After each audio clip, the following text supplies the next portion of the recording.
You really expect me to believe a kid like you bought this Lamborghini honestly? Everything you need is in my paperwork, officer, if you just read it. That paperwork means nothing when the story sounds this expensive and your face looks guilty.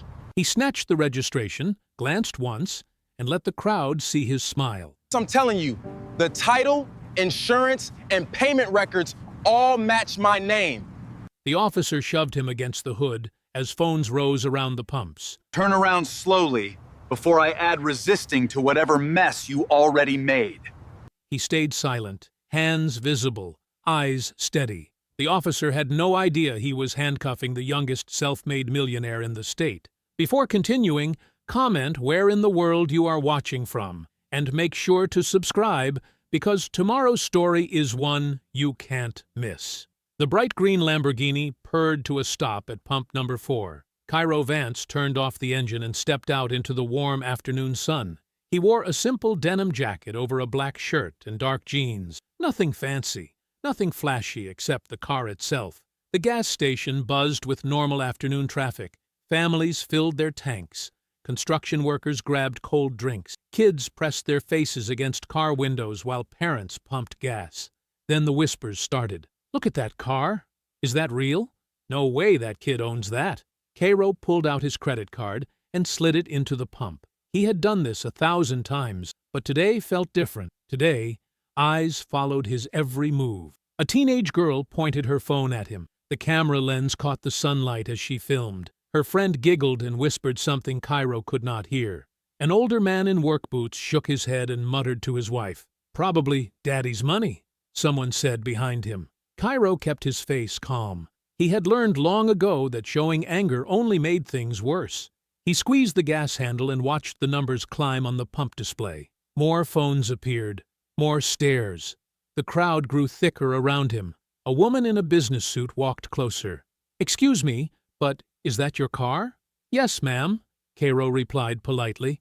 She smiled, but it did not reach her eyes. "It's just so expensive. You look so young." Before Cairo could answer, a police cruiser pulled into the lot. The black and white car moved slowly past the pumps.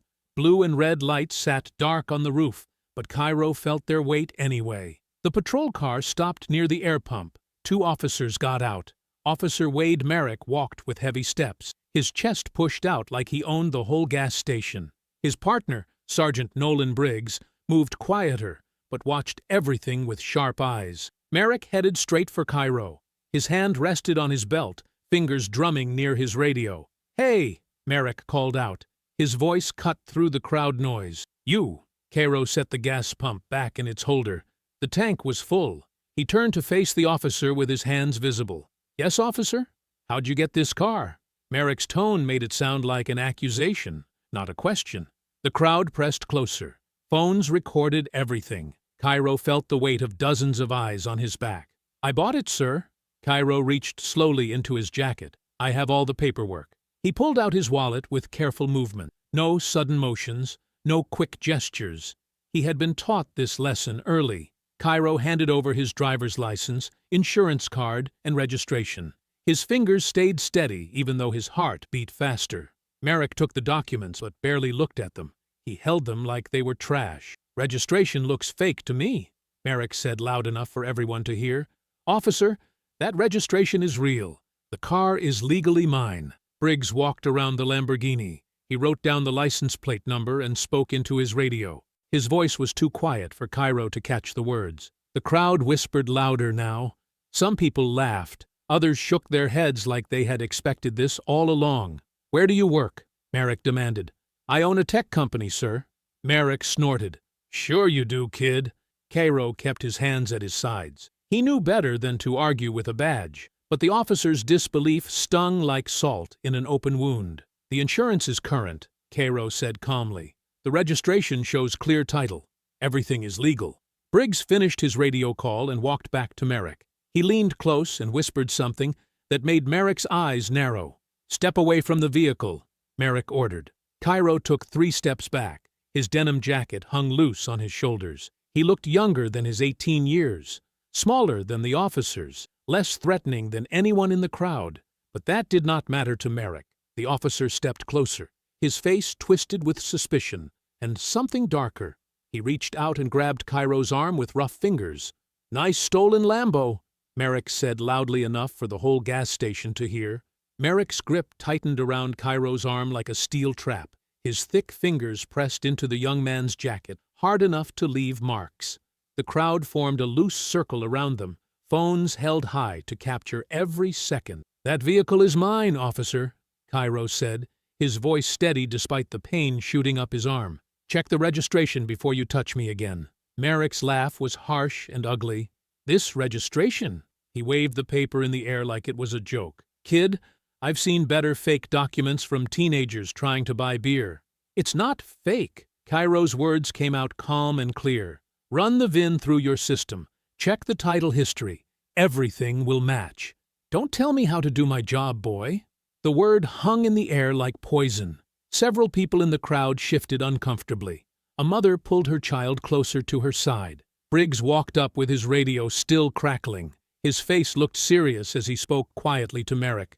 "Vehicle came back flagged. System shows it as stolen property." Cairo's eyes widened. "That's impossible. Show me the report." "I don't have to show you anything," Briggs replied coldly. "Officer, I have the right to see any report that concerns my property." Merrick's free hand moved to his belt. "Your property? This ain't your property, kid. Stolen cars don't belong to car thieves." The crowd pressed closer. More phones appeared. Social media notifications buzzed as videos started uploading in real time. Comments flooded in faster than anyone could read them. "Look at this punk getting busted. Daddy's money can't save him now. Probably rented it for Instagram." Cairo heard every cruel word, but he kept his focus on the officers. "I want to speak to a supervisor. This is harassment." Merrick's face twisted with anger. "Harassment?" He shoved Cairo backward against the Lamborghini's hood. The impact was hard enough to dent the metal and make the crowd gasp. Cairo's back hit the warm surface of his car. Pain shot through his spine, but he did not raise his hands. He did not push back. He had been taught better than that. "The car is legally mine," he repeated through gritted teeth. "I have insurance, registration, and a clear title." "Young men like you always act so important once they get caught," Merrick sneered. "All that fake confidence disappears real quick in handcuffs." Near the station office, Walter Ames stood quietly by the ice machine. The elderly man held his phone low and steady, recording everything with shaking hands. His weathered face showed worry as he watched the scene unfold. Briggs stepped closer to Merrick and spoke in a voice barely above a whisper. But Walter was close enough to hear the sergeant's words. "Make the stop clean, Wade." Merrick nodded and pulled silver handcuffs from his belt.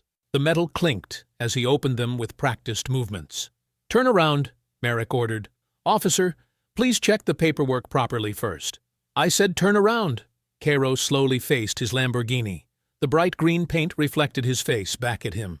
For a moment, he looked like any other young man who had worked hard for something beautiful. Then Merrick grabbed his wrists. The handcuffs clicked shut with a sound that seemed to echo across the entire gas station. They were too tight. The metal bit into Cairo's skin and cut off circulation to his fingers. The crowd erupted in noise. Some people cheered. Others looked uncomfortable. A few turned away entirely. "This is wrong," an older woman called out from near pump 3.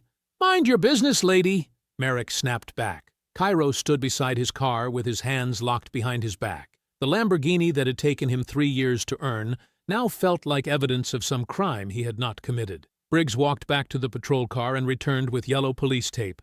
He began wrapping it around the Lamborghini's mirrors and door handles. "Vehicle is being impounded pending investigation," Briggs announced to no one in particular. Walter Ames kept his phone steady and his mouth shut, but his old eyes missed nothing as the scene played out in front of him. The tape fluttered in the afternoon breeze like crime scene ribbons around Cairo's dream. Cairo sat on the metal bench in the holding room. The air conditioning blasted cold air through rusty vents above his head. His wrists throbbed where the handcuffs had cut into his skin. Red marks circled both hands like bracelets of shame. Through the thick glass window, he could see Officer Merrick at a computer terminal. The man typed slowly with 2 fingers, pausing every few seconds to think. His face showed concentration as he crafted whatever lies would justify the arrest. Cairo's denim jacket hung on a hook by the door. His wallet, keys, and phone sat in a clear plastic bag on a nearby desk. Everything that proved who he was had been taken away and sealed up like evidence. The heavy door buzzed and clicked open. A woman in a sharp gray suit walked in with purpose. She carried a leather briefcase in one hand and a thick folder in the other. "Cairo Vance?" She extended her hand with confidence. "I'm Elena Cross. Your emergency contact brought me here." Cairo shook her hand carefully. "My grandmother called you." "She did, and she was right to worry." Elena opened her briefcase on the small table. "I brought everything we need to end this nonsense immediately." She pulled out documents one by one and spread them across the surface. Registration papers, insurance cards, bank records, corporate filings. Each page was organized with colored tabs and official seals. "Vehicle registration shows clear title in your name," Elena said. "Insurance policy shows full coverage with you as the primary driver. And this corporate verification proves you are the founder and majority owner of Vancelock Technologies." Cairo watched through the glass as Merrick looked up from his computer. The officer squinted at Elena and made a phone call. "Vancelock?" Cairo asked quietly. "How did you know about my company?" "Your grandmother is very proud," Elena replied with a small smile. "She told me her 18-year-old grandson built a tech business worth millions. Vehicle authentication software, correct?" "That's right. We help prevent car theft and title fraud." Elena's eyes hardened. "Then someone has a twisted sense of humor." The door opened again. Sergeant Briggs walked in with Merrick close behind. Both men looked serious, but not apologetic. "Ma'am, I'm Sergeant Briggs. We need to verify these documents before—" "Verify them?" Elena's voice cut through the air like a blade. "Officer, this young man owns that Lamborghini outright. He paid cash. The paperwork is perfect." Merrick crossed his arms and leaned against the wall. "Lady, kids his age don't own cars like that without some kind of criminal activity." "Kids his age?" Elena pulled out another document. "This kid is scheduled to meet with state pension fund investors this evening. They want to purchase his fraud prevention software for government vehicle fleets."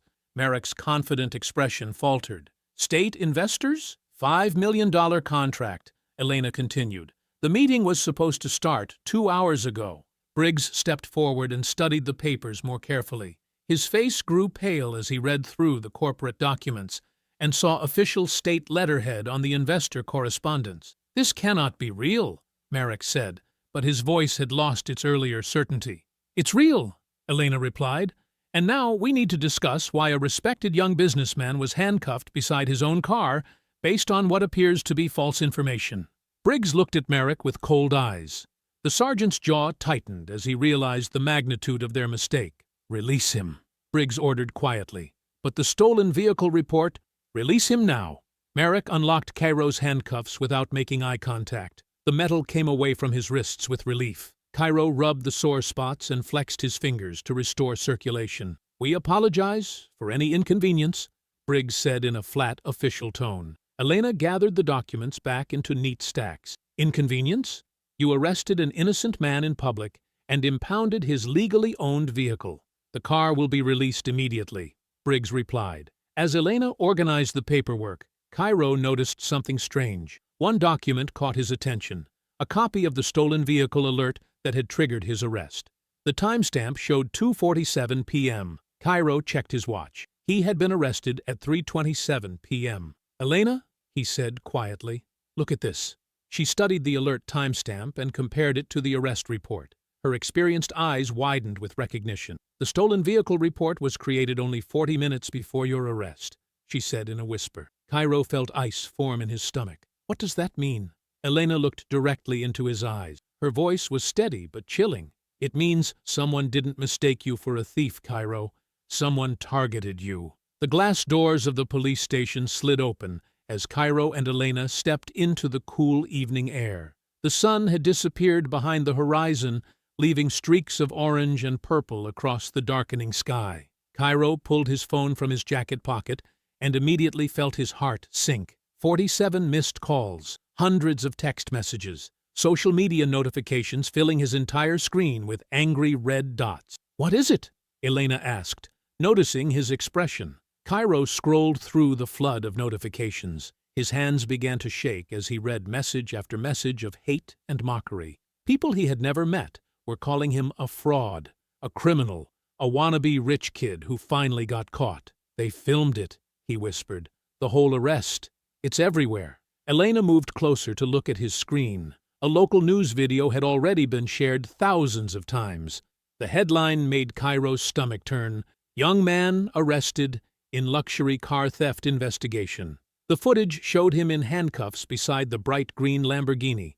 His calm voice asking for the registration to be checked was drowned out by the reporter's voiceover, describing him as a suspect in an ongoing luxury vehicle theft ring. "This is character assassination," Elena said, her voice sharp with anger. Cairo's phone rang. The caller ID showed Marcus Rivera, his lead investor, and the man who was supposed to meet him 3 hours ago. "Marcus, I can explain—" "Explain what, Cairo?" Marcus's voice was cold and distant. "Explain why my business partner was arrested for car theft? Explain why every news station is showing you in handcuffs? The charges were dropped. The car is mine. The police made a mistake. Mistake or not, we cannot move forward with someone under this kind of scrutiny. The Pension Fund Board has strict morality clauses. We are postponing indefinitely." The line went dead. Cairo stared at the phone in disbelief. 5 years of work. Millions of dollars in contracts. Gone because of 40 minutes of false accusations. Another call came immediately. This time, it was Jennifer Walsh, chairwoman of his company's board of directors. "Cairo, we need an emergency board meeting first thing tomorrow morning. The investors are panicking and we need to discuss damage control immediately." "Jennifer, listen to me. This was a setup. Someone created a false stolen vehicle report. We will discuss everything tomorrow. Until then, I suggest you find a very good crisis management firm."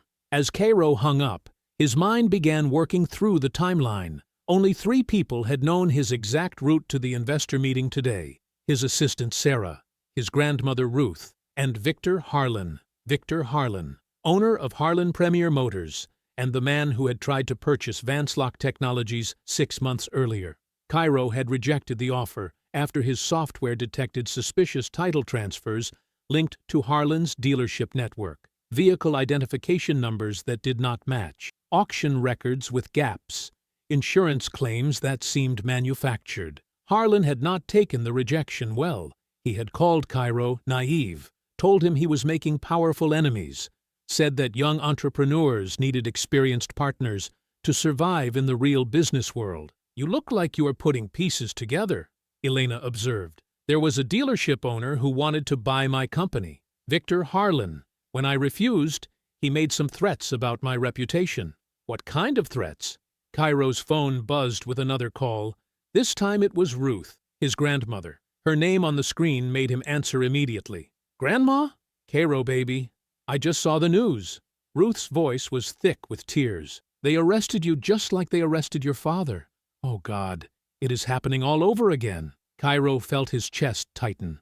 His father had died when Cairo was 12, but not from illness or accident. Jerome Vance had died from a broken heart after police seized his repair shop's vehicles during a false investigation. The family had lost everything: the business, their savings, their reputation.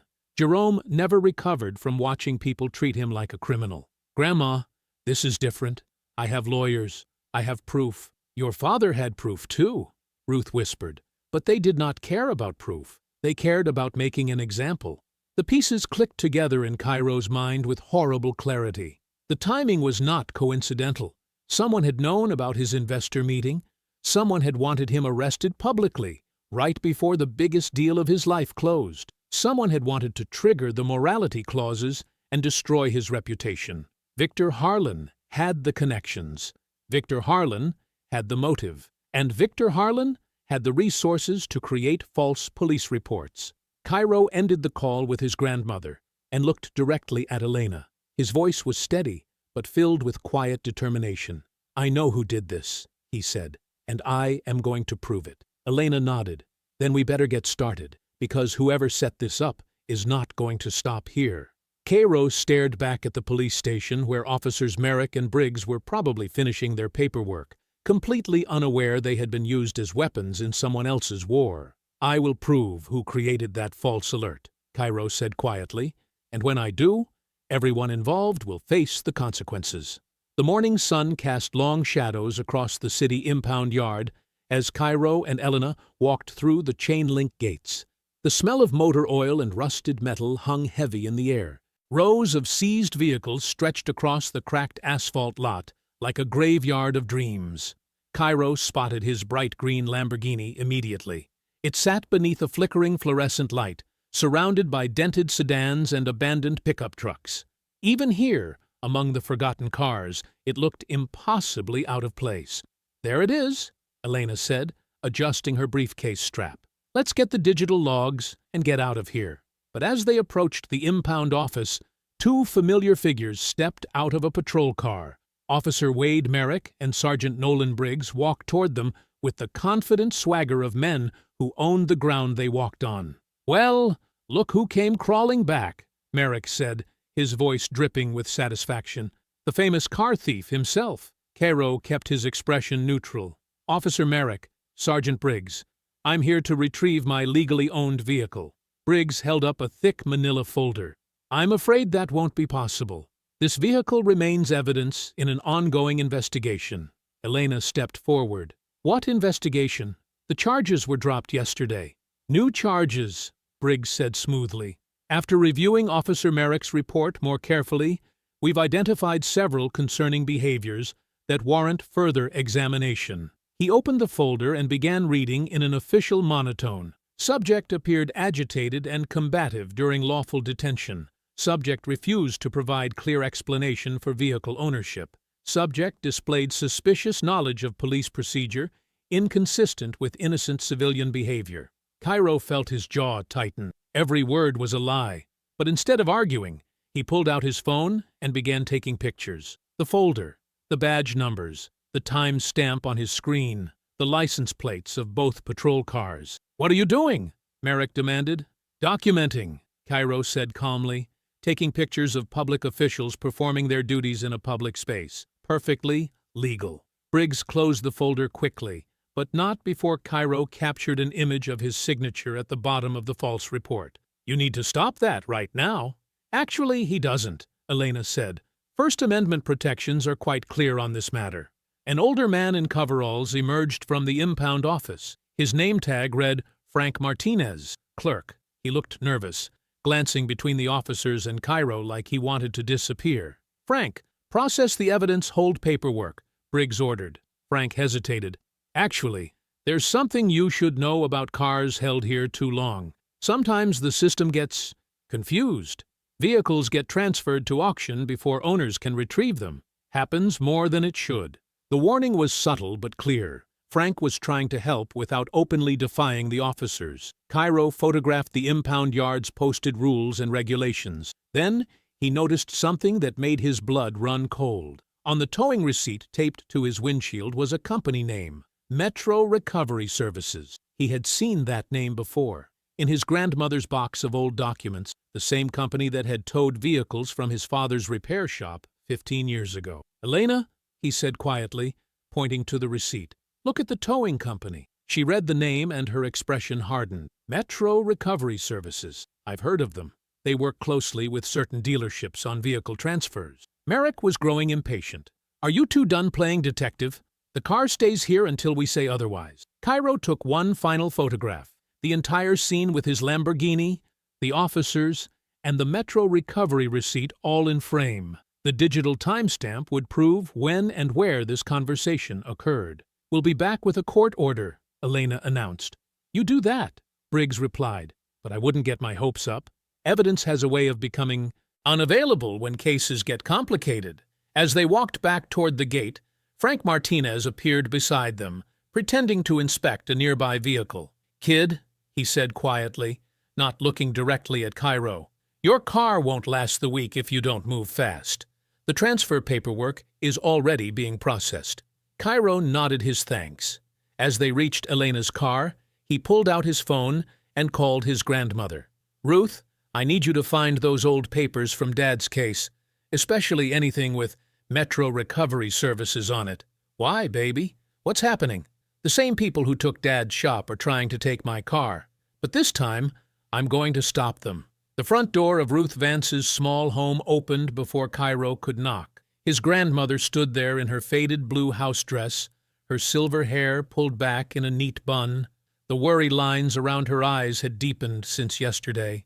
"Come in, baby," she said softly, pulling him into a warm embrace.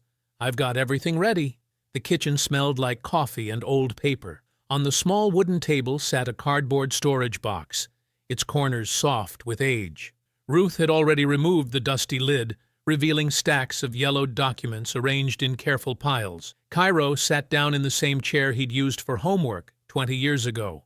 Elena took the seat across from him, her expression respectful but alert. Ruth poured 3 cups of coffee from an old percolator and settled beside her grandson. "I haven't looked through these papers in 5 years, Ruth said, her voice heavy. "After your daddy passed, it hurt too much.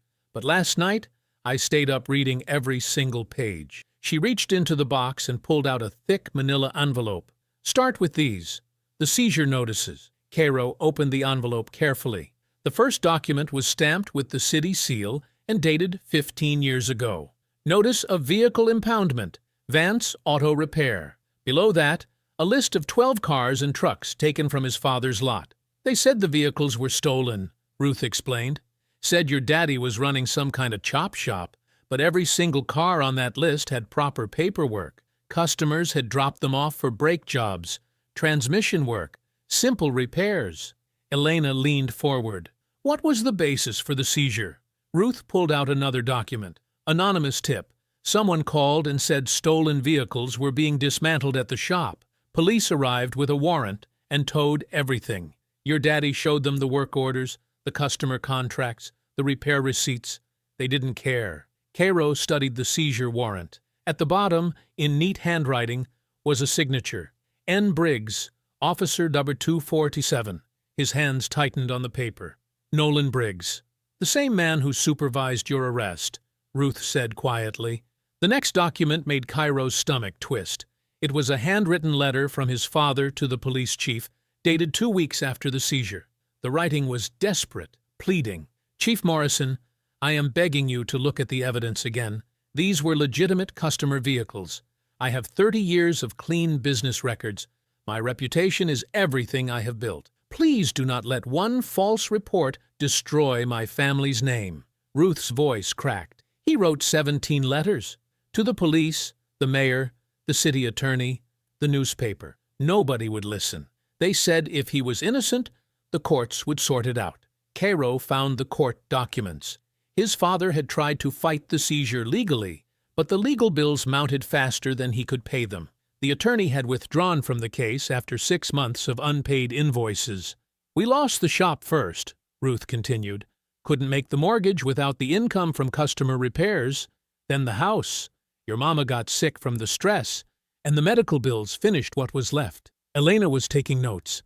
"What happened to the seized vehicles?" Ruth handed over a thin stack of auction notices. "Sold at police auction 6 months later. Daddy was still fighting in court when they auctioned his tools, his equipment, and every car on the lot." Cairo photographed each document with his phone, uploading them immediately to his secure cloud storage. He wouldn't let these disappear like the gas station footage. The auction records showed 12 vehicles sold to various buyers. Most went for far below their actual value, but one entry caught Cairo's attention. 1995, Mercedes S-Class, VIN ending 4472, sold to HPM Enterprises for $3,200. He looked up at his grandmother. "HPM Enterprises?" Ruth nodded grimly. "I researched that company years later. It's a shell company. Guess who owned it?" Elena was already connecting the dots. "Harlan Premier Motors." Cairo stared at the document. Victor Harlan had bought his father's customer's car at a rigged police auction 15 years ago. The same Victor Harlan who had tried to destroy his company yesterday. His phone rang. Elena answered. After a brief conversation, she hung up and looked at him with concern. "That was Frank Martinez from the impound yard. Your Lamborghini just got transferred to Metro Recovery Services. They're moving it to auction tomorrow morning." That same afternoon, Elena drove Cairo through the quiet streets toward the Central Library. Neither spoke much during the 20-minute ride. Cairo sat with his laptop bag and a folder of copied documents from Ruth's box, his jaw tight with controlled anger.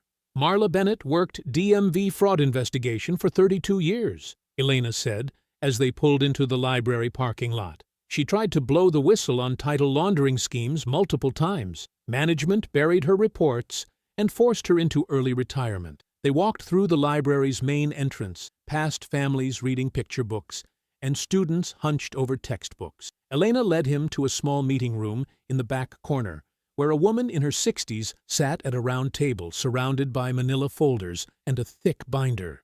Marla Bennett had steel-gray hair pulled back in a practical ponytail and sharp brown eyes behind wire-rimmed glasses. She wore a simple blue sweater and looked like someone's retired school principal, except for the intensity in her expression when she studied documents. "You must be Cairo," she said, standing to shake his hand. Her grip was firm. "Elena showed me the arrest footage. That was a setup from the first minute."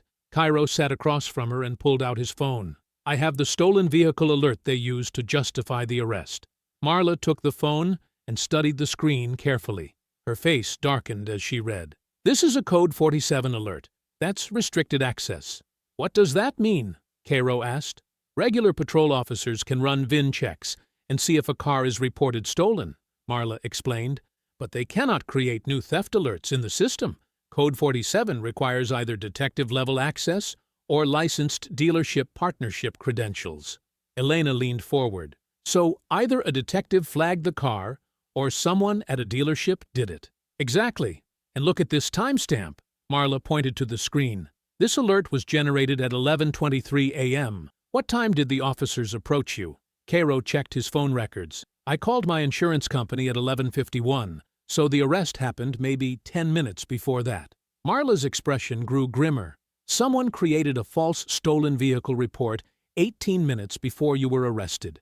This was not a mistake or a computer glitch. This was deliberate." She opened her thick binder and showed them pages of vehicle records, auction listings, and dealership transfers. "This is how the racket works. High-value cars get flagged as stolen through fake reports.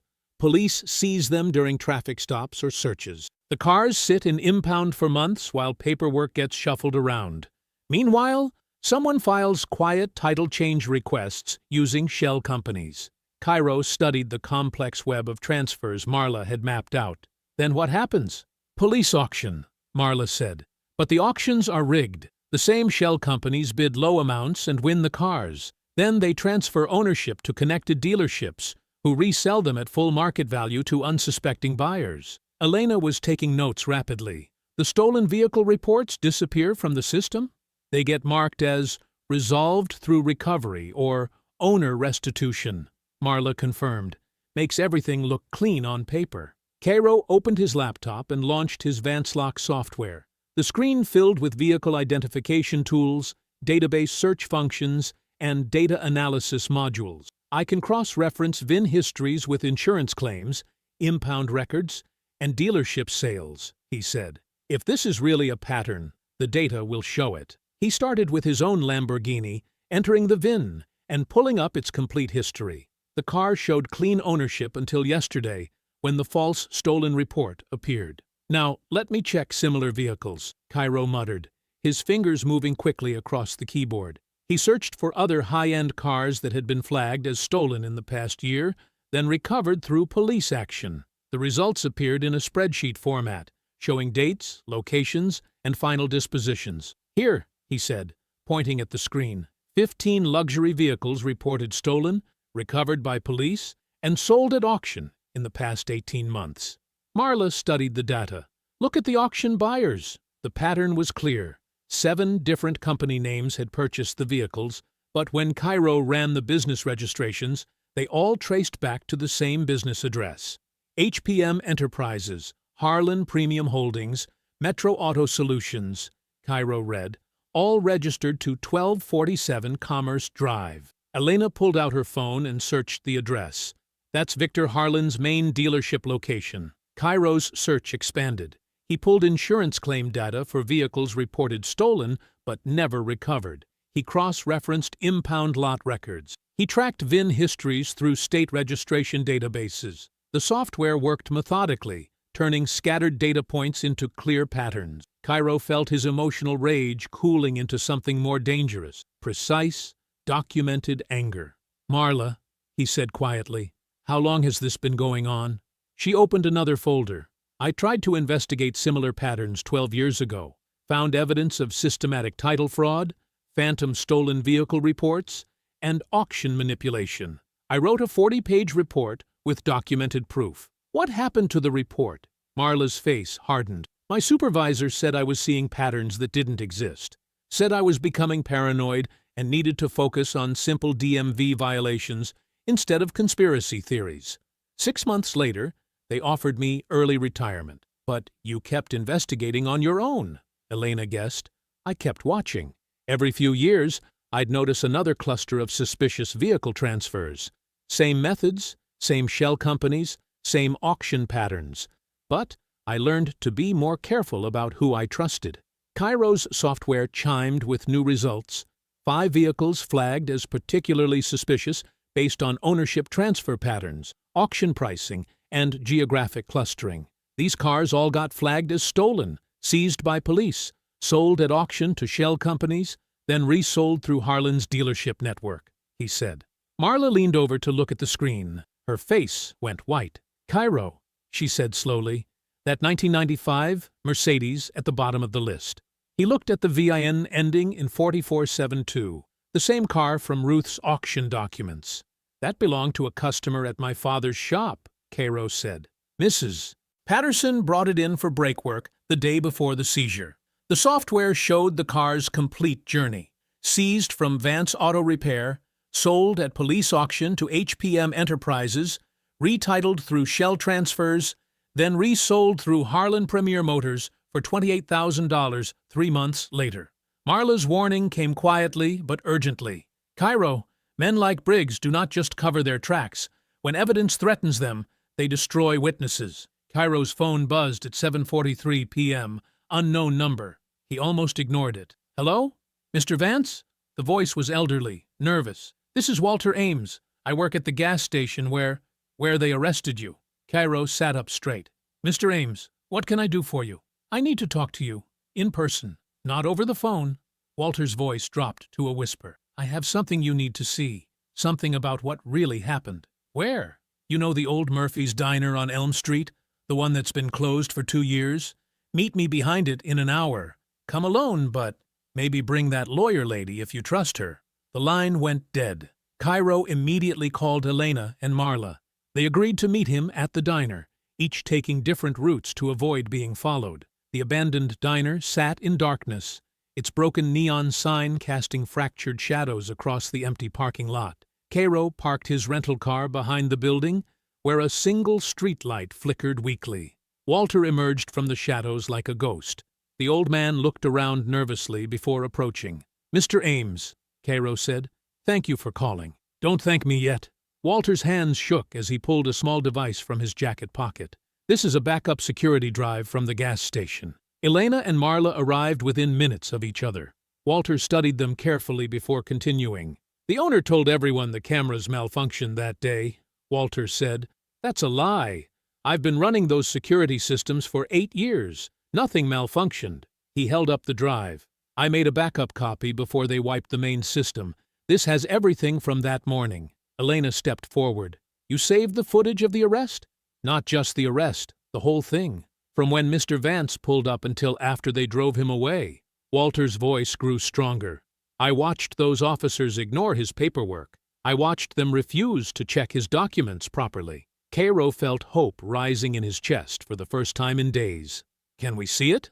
Walter nodded toward an old laptop bag at his feet. "Brought my personal computer. Figured you'd want to watch it right away." He set up the laptop on the diner's back steps, connecting the security drive. The screen illuminated with black and white footage from multiple camera angles. "Here," Walter said, clicking play. "This is when you first got out of your car." The footage was clear and damning. Cairo watched himself calmly, offering his registration, insurance, and license to Officer Merrick. The timestamp showed Merrick glancing at the documents for less than 3 seconds before handing them back. "He didn't read them," Elena said. "He barely looked." "Keep watching," Walter said. The next angle showed Sergeant Briggs approaching Merrick from behind. Briggs leaned close to Merrick's ear, whispering something. Immediately after, Merrick's demeanor became more aggressive. "What did Briggs tell him?" Marla asked. "I can't hear the words," Walter admitted, "but watch what happens next." The footage showed Merrick grabbing Cairo's arm, while Cairo remained calm and cooperative. Every movement contradicted the police report, claiming Cairo had been combative and resistant. "This proves the report is false," Elena said. "Completely false." She was already pulling out her phone. "I need to file an emergency motion tonight. This footage shows deliberate misconduct and perjury." Marla took the drive from Walter's laptop. "We need multiple copies. If something happens to one—" "I've got secure cloud storage," Cairo said. "Military-grade encryption through my company's servers." They worked quickly in the flickering streetlight. Marla copied the footage to 3 different drives. Cairo uploaded an encrypted version to Vancelock's most secure server, protected by multiple authentication layers. Elena drafted the emergency filing on her phone, attaching still frames from the video that clearly showed Cairo offering documents and Merrick refusing to examine them properly. "This changes everything," she said. "We can prove the officers lied in their reports. We can show Cairo was cooperative and that they had no legitimate basis for arrest." Walter packed up his laptop with shaking hands. "I hope this helps. Your father was a good man, Mr. Vance. He helped me fix my car once, didn't charge me full price because he knew I was struggling." "He was," Cairo said quietly. "Thank you for doing the right thing." "Just promise me something," Walter said.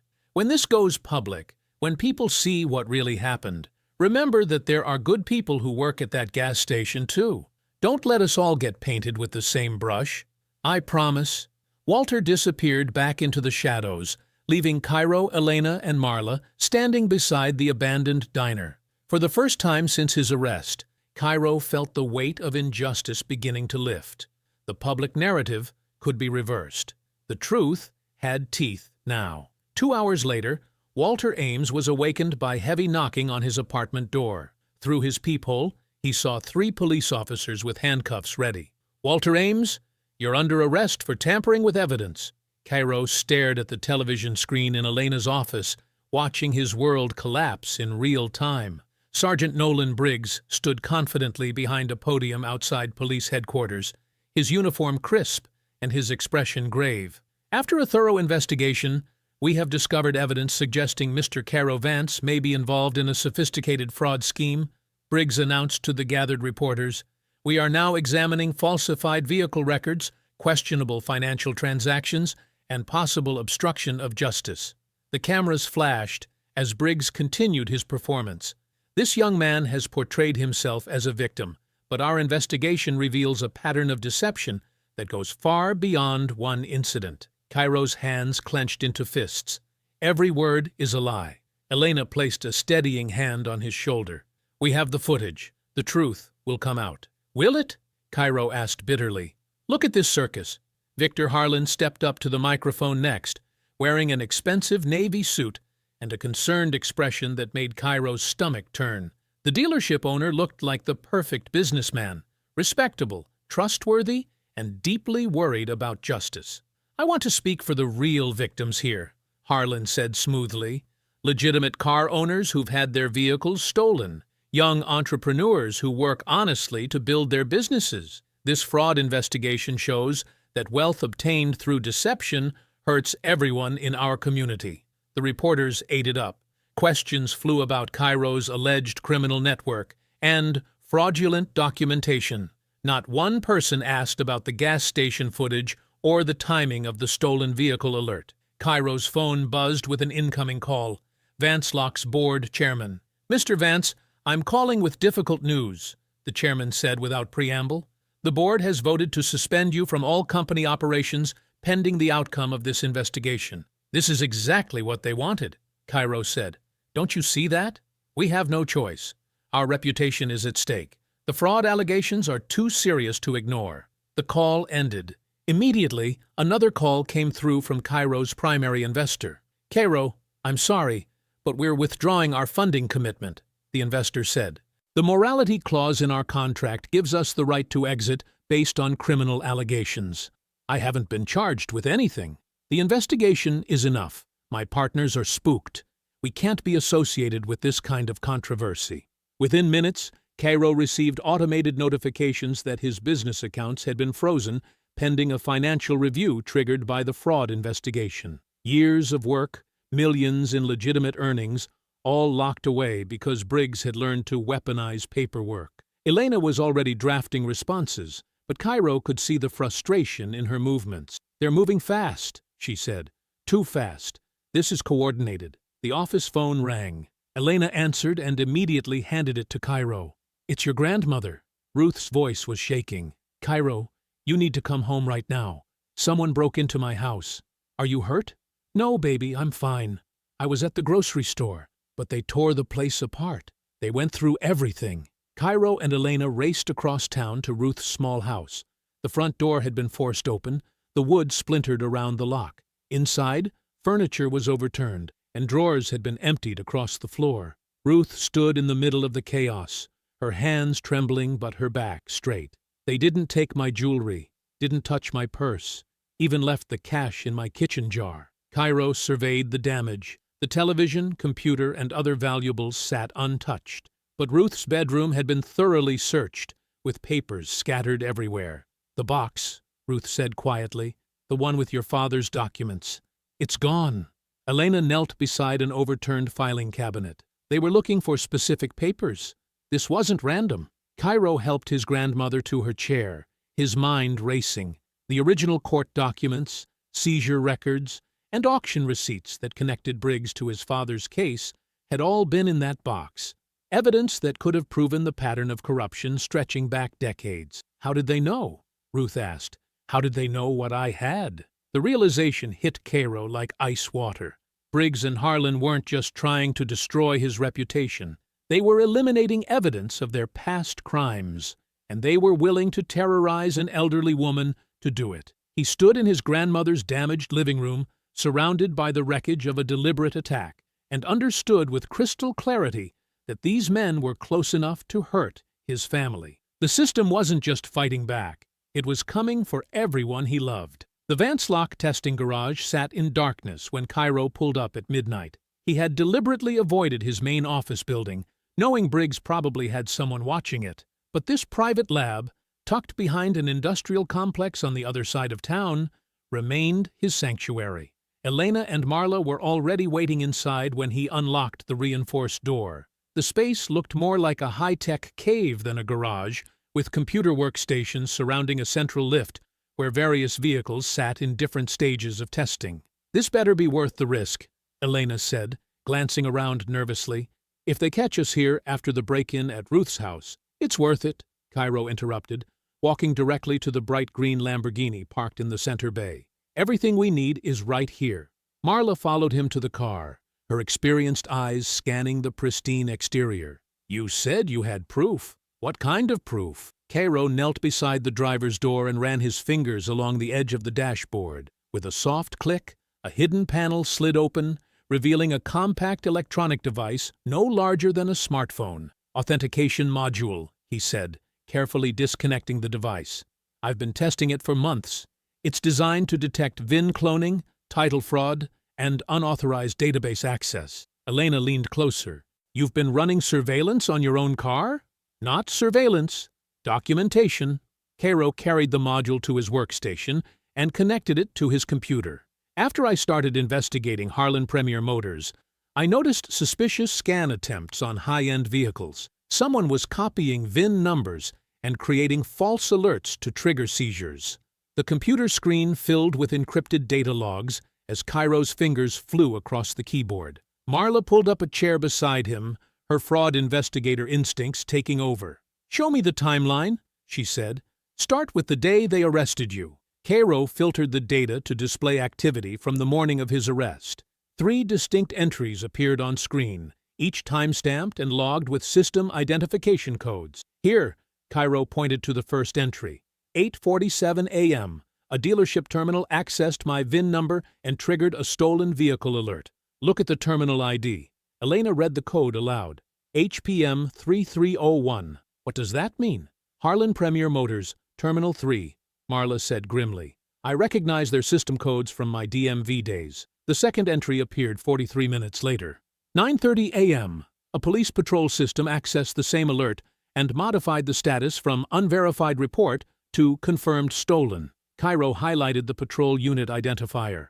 Unit designation matches Sergeant Briggs's cruiser. Unbelievable, Elena whispered. They created the false report and then had Briggs legitimize it in the system. The third entry made Cairo's blood run cold. 9:52 a.m. A handheld scanner accessed my vehicle's VIN directly. 8 minutes before Officer Merrick approached me at the gas station. Marla studied the data with professional intensity. This proves premeditation. They didn't stumble across a suspicious vehicle. They targeted you specifically. But why? Elena asked. What made them single you out? Cairo pulled up additional logs from previous weeks. The screen displayed dozens of scan attempts on luxury vehicles, all traced back to the same pattern. Harlan's dealership would identify high-value targets. Briggs would create false alerts, and patrol officers would make seizures that looked completely legitimate. My car wasn't the first, Cairo said quietly. Look at this. The data revealed a systematic operation spanning months. Mercedes, BMW, Porsche, Tesla, all scanned, flagged, seized, and transferred through shell companies to Harlan's auction network. This is huge, Marla breathed. This isn't just your case. This is racketeering. Elena was already reaching for her phone. We need to get this to the feds immediately. If Briggs figures out what you have, he can't erase it, Cairo said, his fingers working rapidly to encrypt and duplicate the files. The module stores everything on a tamper-proof blockchain. Even if they destroy the device, the data exists in multiple secure locations. He finished the encryption process and created 3 identical data packets. One went to Elena's secure email account. The second went directly to the FBI's Civil Rights Division. The third was uploaded to a private server that would automatically release the information to major news outlets if anything happened to Cairo. Insurance policy, he explained as the uploads completed. Now, they can't silence this. Marla shook her head in amazement. You turned your car into a witness. More than that, Cairo said, ejecting the module from his computer. I turned it into a trap, and they walked right into it. The courthouse hearing room buzzed with tension as Cairo entered through the heavy wooden doors. Every seat was filled. Local reporters crowded the back rows, their cameras ready. Community members who had seen the arrest footage filled the middle section, their faces mixing curiosity with skepticism. Ruth walked beside Cairo, her silver hair perfectly styled, wearing her best navy dress. She carried herself with quiet dignity that commanded respect from everyone who saw her. Marla followed close behind, a thick folder of documents clutched against her chest. Walter's daughter, a young woman named Sarah, sat in the front row, her eyes red from crying over her father's arrest. Cairo wore his dark suit with the denim jacket folded over his arm. He moved with calm purpose, nodding politely to familiar faces, but saying nothing. His notebook was already open in his hand, pen ready. At the defendant's table, confidence radiated from the 3 men who thought they had already won. Sergeant Briggs sat straight-backed in his dress uniform, every medal and ribbon perfectly aligned. Officer Merrick lounged in his chair, occasionally glancing at the crowd with a smirk. Victor Harlan looked every inch the successful businessman in his expensive gray suit, checking his gold watch as if this hearing was just another minor interruption. All rise, the bailiff called, the Honorable Judge Patricia Williams presiding. Judge Williams, a stern black woman in her 50s, took her seat and surveyed the packed courtroom. Her reputation for fairness was matched only by her intolerance for games or deception. Be seated, she said. This is an emergency hearing regarding the petition filed by Mr. Cairo Vance for release of impounded property and investigation into alleged civil rights violations. Counselor Cross, you may proceed. Elena stood gracefully, her burgundy blazer sharp against the courtroom's wood paneling. Thank you, Your Honor. Today we will demonstrate that Mr. Vance was the victim of a coordinated fraud scheme designed to destroy his reputation and steal his property. Briggs's lawyer, a heavy-set man named Davidson, interrupted. Objection, Your Honor. Counsel is making inflammatory accusations without foundation. I'll allow it as an opening statement, Judge Williams ruled, but Ms. Cross, You'll need to support those claims with evidence. Elena nodded. I will, Your Honor. First, I'd like to establish the facts as claimed by the arresting officers. Sergeant Briggs, please state your oath. Briggs stood and was sworn in. His voice carried authority as he took the witness stand. On the morning of the incident, we received a confirmed stolen vehicle alert for a green Lamborghini. The alert existed in our system before any officer made contact with the suspect, and Officer Merrick's report states that Mr. Vance refused to provide valid documentation. That's correct, Briggs said firmly. The suspect became combative when asked to verify ownership. He provided what appeared to be falsified documents. Merrick was called next. His swagger was even more pronounced on the witness stand. The kid thought he could talk his way out of it, he said with contempt. Kept claiming the car was his when we had a clear stolen alert. He wouldn't follow lawful commands. Did you examine the registration documents he offered? Elena asked. I could tell they were fake just by looking, Merrick replied. You can spot fraudulent paperwork when you've been doing this as long as I have. Harlan took the stand last, his silver hair gleaming under the courtroom lights. I've never had any business dealings with Mr. Vance, he said smoothly. My dealership operates with complete integrity. I had no knowledge of his travel route or vehicle information. Each man repeated his story with absolute confidence, their voices never wavering. They believed the missing gas station footage and Ruth's stolen documents had eliminated any threat to their version of events. Cairo wrote furiously in his notebook, recording every exact word, every precise claim. His pen moved steadily across the page as they built their own trap. Your Honor, Elena said when the testimony concluded, I now request permission to present evidence of systematic fraud and conspiracy. Judge Williams leaned forward. Present your foundation, counselor. I call Marla Bennett to the stand. Marla rose from her seat, her gray pantsuit practical and professional. She carried her folder to the witness stand and was sworn in with steady determination. Ms. Bennett, Elena began, please state your qualifications. 28 years as a DMV fraud investigator. I specialized in title fraud, VIN cloning, and illegal vehicle transfers. I was forced into early retirement for reporting corruption that my supervisors refused to investigate. The courtroom stirred. Briggs shifted uncomfortably in his seat. Elena opened her briefcase and withdrew a stack of printed documents. Ms. Bennett, I'm showing you what's been marked as Exhibit A. Can you identify these records? Marla examined the papers carefully, her experienced eyes scanning the technical data. These are vehicle access logs from an authentication module. They show database queries, terminal identifications, and timestamp records for VIN-related activities. What do these specific logs reveal about the morning of Mr. Vance's arrest? Marla's voice carried across the silent courtroom as she placed the printed logs on the evidence table. The stolen vehicle alert attached to Mr. Vance's Lamborghini originated from a dealership-linked terminal at 8:47 a.m. that morning. Briggs shot forward in his chair, his face reddening with anger. Your Honor, this is completely— Sergeant Briggs, you will remain silent unless called upon, Judge Williams said sharply. Continue, Ms. Bennett. Marla's weathered hands steady on the evidence. She pointed to specific codes on the printout.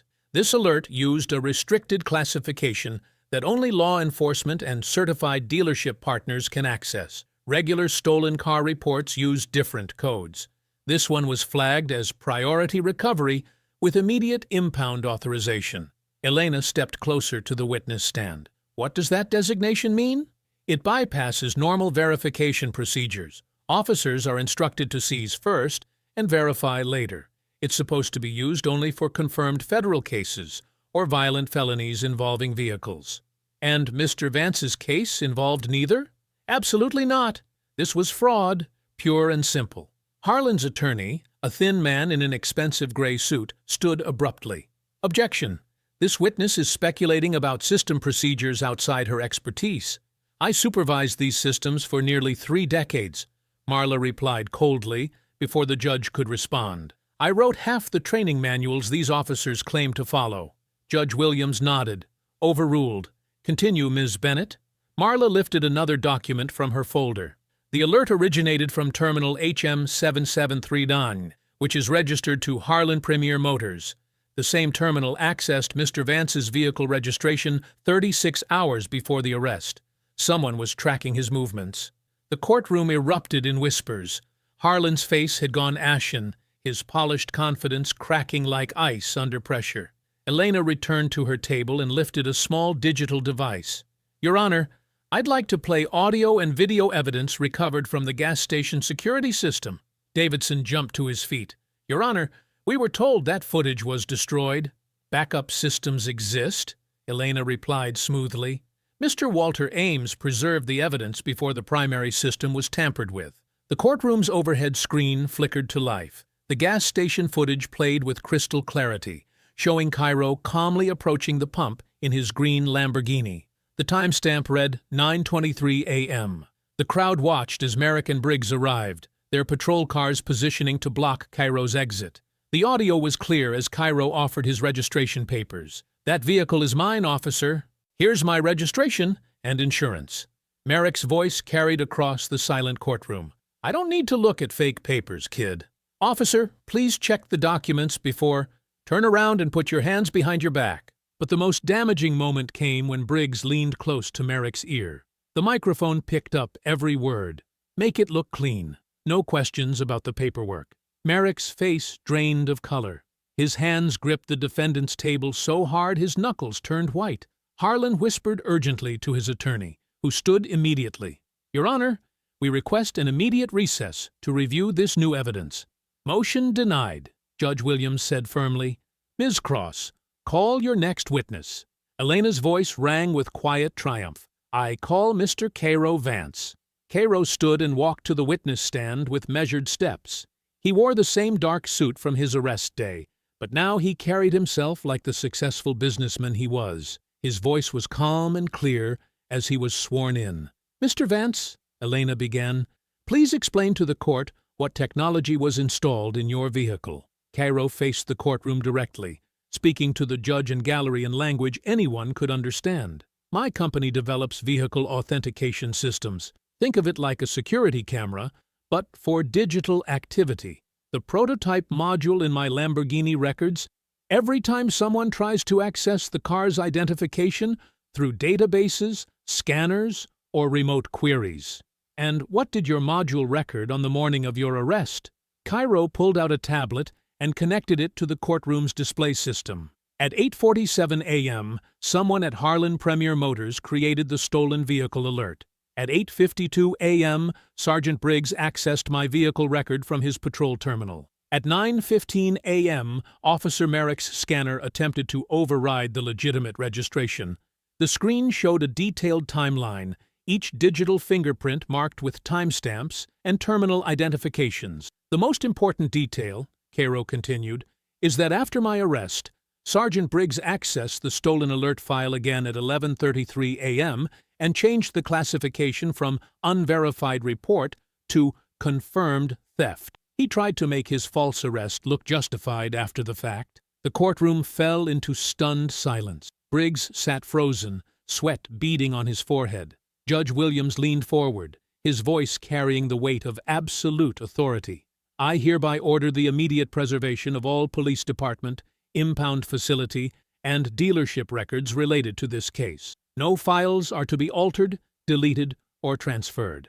As if summoned by his words, the courtroom doors opened and 3 federal agents in dark suits entered, their badges clearly visible. The courthouse hallway buzzed with activity as federal agents escorted Briggs, Merrick, and Harlan through different exits.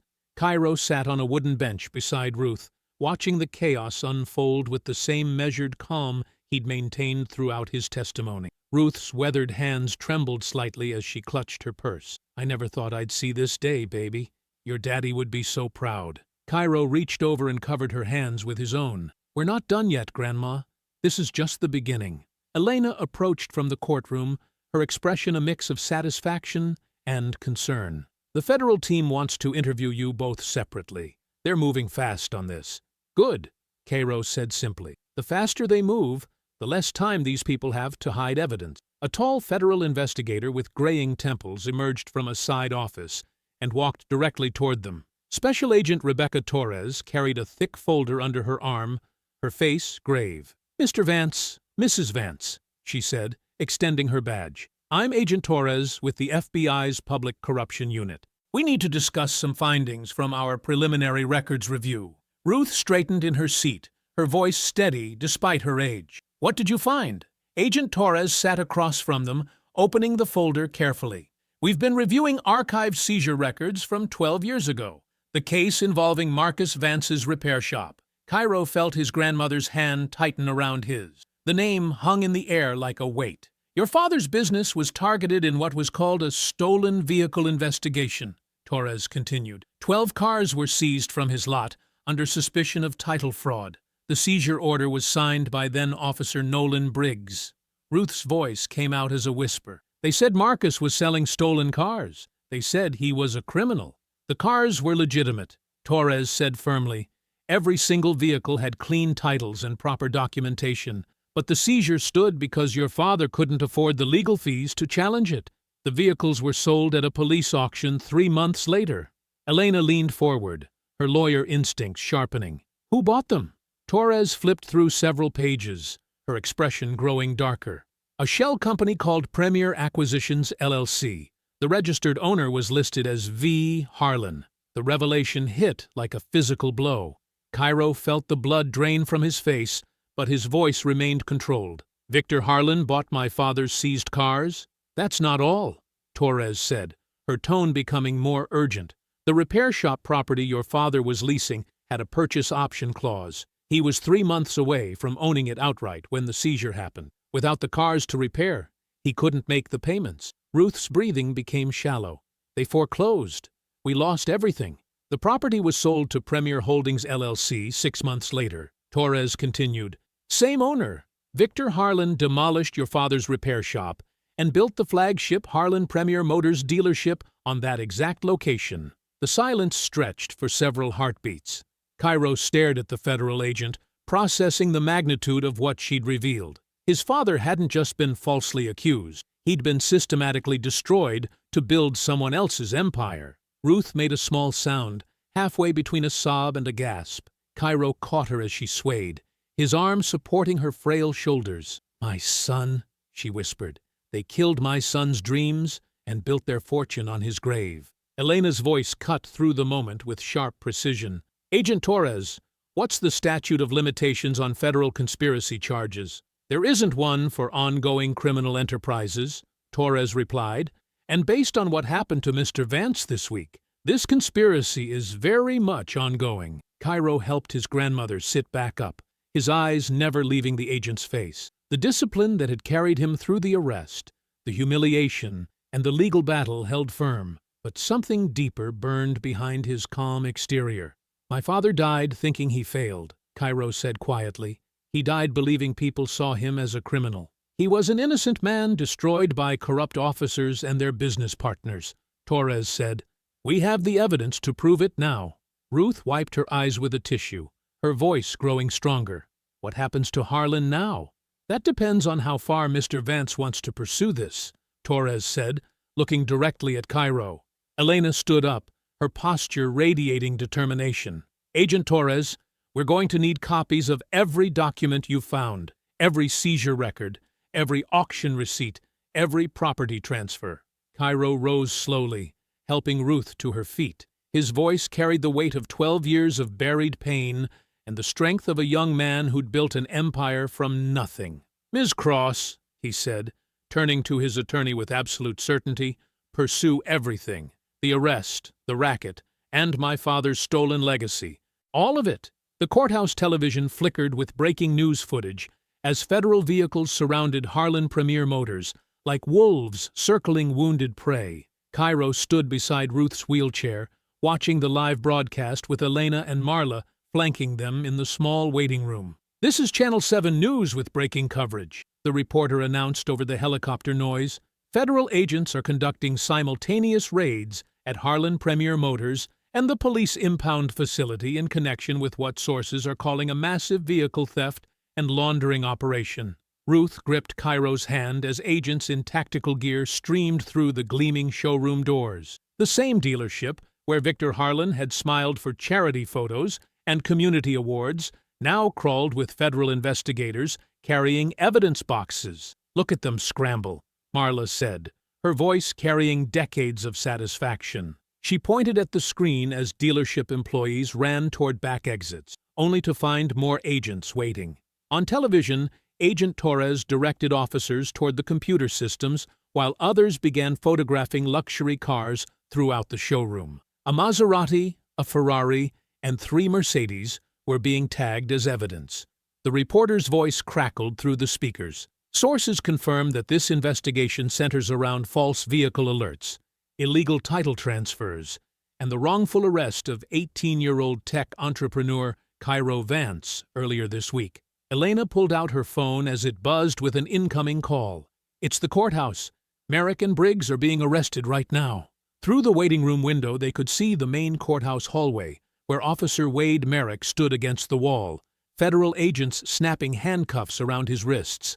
His arrogant smirk had vanished, replaced by the pale shock of a man realizing his world was ending. "Wade Merrick, you're under arrest for falsifying police reports, civil rights violations, and conspiracy to commit fraud," an agent announced loudly enough for reporters to hear. Merrick tried to speak, but the words died in his throat as cameras captured his humiliation. The same man who had twisted Cairo's arms behind his back now felt the cold metal against his own wrists. Sergeant Nolan Briggs appeared on the opposite side of the hallway, frantically tapping his phone screen, but federal agents moved faster, surrounding him before he could delete the incriminating files. "Sir, step away from the device," an agent commanded. Briggs looked up with desperate eyes. "I need to call my lawyer. This is harassment. That kid is lying about everything." "Nolan Briggs, you're under arrest for conspiracy, evidence tampering, and civil rights violations under color of law." The agent snatched the phone from Briggs's hands as backup officers moved in. Ruth watched Briggs being led away in handcuffs, her weathered face showing years of vindication finally arriving. "That's the man who signed the papers that destroyed my son." The television switched back to Harlan Premier Motors, where Victor Harlan himself emerged from the building with agents on either side. His expensive suit couldn't hide the defeat in his posture, as photographers captured every step of his perp walk. Victor Harlan, owner of the luxury dealership empire, is being taken into federal custody, the reporter continued. The same man who appeared on television yesterday calling young entrepreneur Cairo Vance a fraud is now facing charges related to a years-long criminal conspiracy. Elena's phone rang again. She answered quickly, then turned to the group with a smile. "Walter's been released. All charges dropped. He's already talking to reporters about what he witnessed." On screen, the news anchor shuffled papers as new information came through her earpiece. "We're now receiving confirmation that the young man at the center of this story, Cairo Vance, is the founder and CEO of Vance Lock Security Systems, a vehicle authentication technology company valued at over $15 million. Mr. Vance, who was publicly arrested and humiliated earlier this week, has been identified as one of the youngest self-made black millionaires in the state." Ruth squeezed Cairo's hand tighter, tears streaming down her cheeks. "Your father would be so proud, baby. So proud."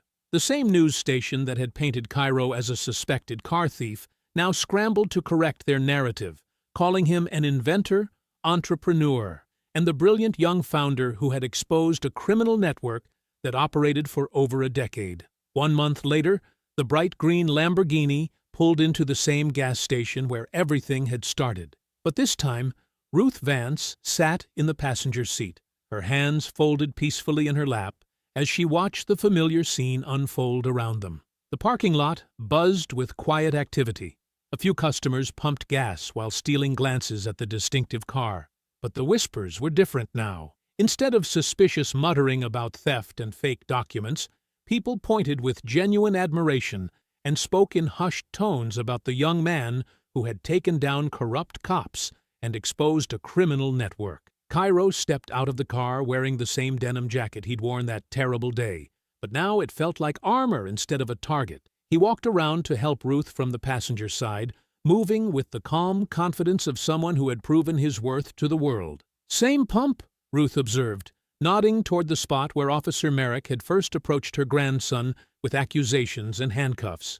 "Same car, same station, different story," Cairo replied, sliding his credit card into the reader.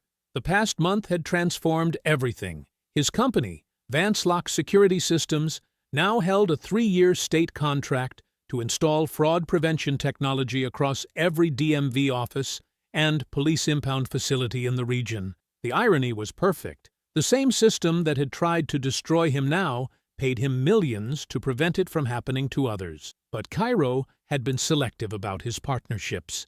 When his original investors came crawling back with apologies and bigger offers, he turned them away without hesitation.